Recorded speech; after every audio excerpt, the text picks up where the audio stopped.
Hello friends, இன்றைக்கி நம்ம பார்க்க போகிற recipe tandoori chutney and tandoori sauce தான் பார்க்க போகிறோம். ஸோ வாங்க ரெசிபிக்குள்ளே போகலாம்.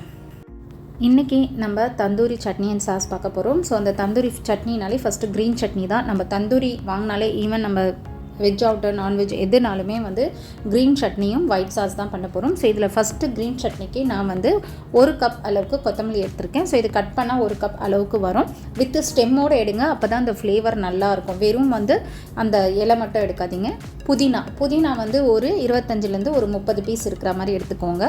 அப்புறம் lemon juice 1 tablespoon, 1/2 teaspoon சீரகம், 1 tablespoon curd, 1/2 teaspoon salt, 1/2 teaspoon black salt.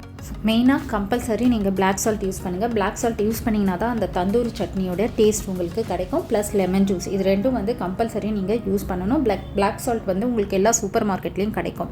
இது கூட காரத்துக்கு ஏற்ற மாதிரி நீங்கள் க்ரீன் சில்லி ஆட் பண்ணிக்கோங்க. நான் 2 க்ரீன் சில்லி ஆட் பண்ண போகிறேன்.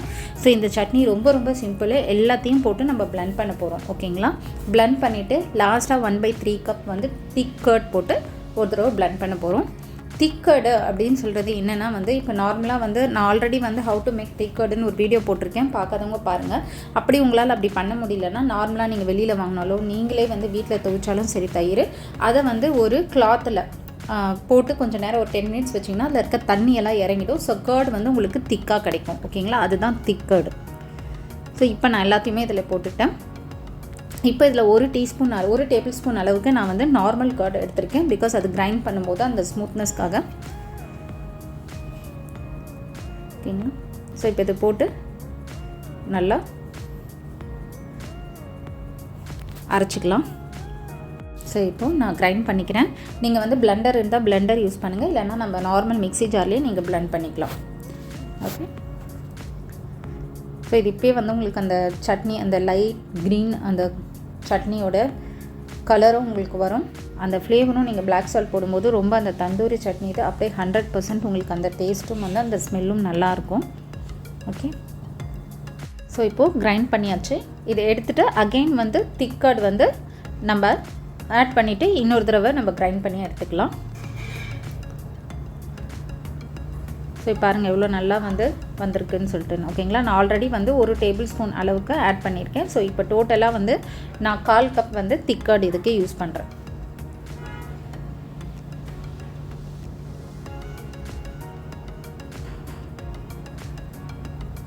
நீங்கள் அந்த கொத்தமல்லி புதினாலாம் அலசினீங்களா நல்லா தண்ணி வடிகட்டிடுங்க.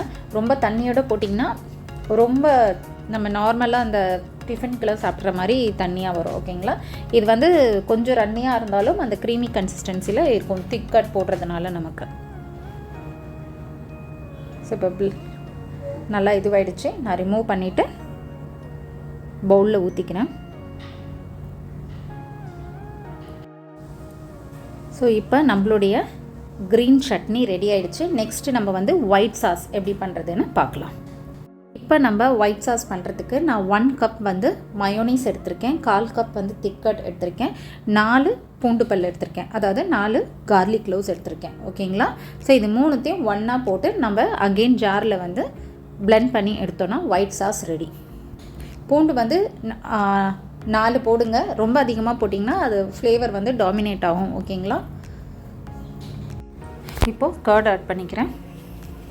கர்டு நல்லா ஃப்ரெஷ் கர்டு யூஸ் பண்ணுங்கள். ரொம்ப புளிப்பு தயிர் அந்த மாதிரிலாம் யூஸ் பண்ணாதீங்க.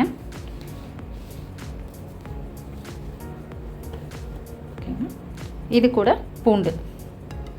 ஸோ இப்போ இது மூணுத்தையும் போட்டு நம்ம கிரைண்ட் பண்ணிடலாம். ஓகேங்களா? ஸோ இதையும் நான் பிளெண்ட் பண்ணி எடுத்துக்கிறேன். நம்ம ஒயிட் சாஸ் ரெடி ஆகிடுச்சு. நான் ஆஃப் பண்ணி இதையும் பவுலில் ஊற்றிக்கிறேன். ஸோ இந்த சாஸ்க்கு சால்ட்டு உங்களுக்கு தேவைன்னா கொஞ்சமாக ஆட் பண்ணிக்கோங்க. ஸோ இப்போ நம்மளுடைய tandoori green chutney and white sauce ready ஆகிடுச்சு. ஸோ நீங்களும் ட்ரை பண்ணுங்கள். அப்படியே உங்களுக்கு ரெஸ்டாரண்ட் ஸ்டைலில் இருக்கும். ஸோ உங்களுக்கு என்னோடய சேனல் பிடிச்சிருந்தால் லைக் பண்ணுங்கள், ஷேர் பண்ணுங்கள், சப்ஸ்கிரைப் பண்ணுங்கள். மறக்காமல் பெல் நோட்டிஃபிகேஷன் பட்டனும் ப்ரெஸ் பண்ணுங்கள். அப்போ தான் நான் அப்லோட் பண்ணுற வீடியோஸ் உங்களுக்கு உடனே அப்லோட் ஆகும். Thank you friends. தேங்க்ஸ் ஃபார் வாட்சிங் மை சேனல்.